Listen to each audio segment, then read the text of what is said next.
Le gouvernement mauricien envisage de réformer le mode d'élection du président de la République via un collège électoral. Cette proposition, introduite le 2 juin 2026 par le Premier ministre Navin Rangolam, vise à renforcer la légitimité du chef de l'État. Actuellement, Maurice suit le modèle de Westminster où le rôle présidentiel demeure essentiellement honorifique. Selon l'exécutif, ce changement majeur sera étudié par une future commission de réforme constitutionnelle pour faire évoluer l'équilibre institutionnel du pays. À noter que le président de la République est élu pour 5 ans par les membres de l'Assemblée nationale sans limitation du nombre de mandats.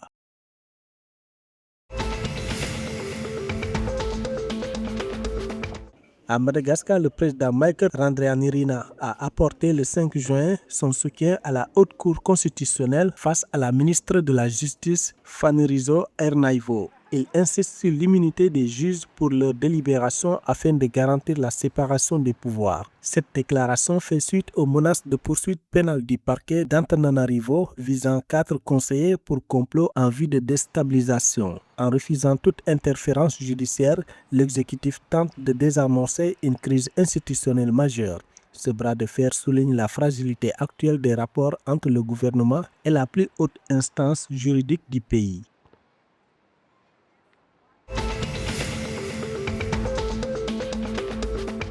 Les Seychelles envisagent de relever le plafond des devises importées par les voyageurs de 3 500 à 10 000 $ pour s'adapter aux réalités du tourisme. Cette mesure, annoncée le 3 juin 2026, cible particulièrement les visiteurs russes, premier marché de l'archipel dont l'usage des cartes bancaires est restreint par les sanctions internationales. Selon le ministère des Finances, la limite actuelle est insuffisante pour couvrir les frais de séjour, notamment hôteliers. Avec 21 185 arrivées depuis début 2026, la Russie devance l'Allemagne et la France dans les statistiques touristiques. Cette réforme législative vise à ainsi soutenir la consommation locale et la résilience économique face aux tensions géopolitiques mondiales.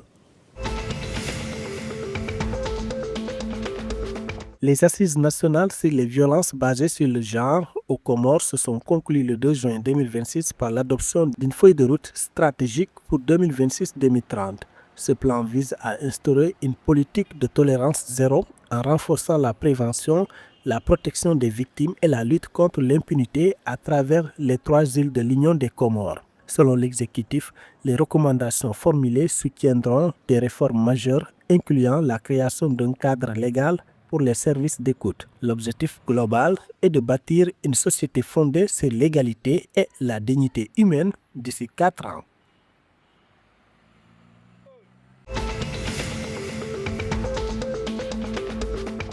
L'aventure polonaise s'arrête ici pour les Ankwae engagés dans les phases finales du championnat du monde de basketball 3x3.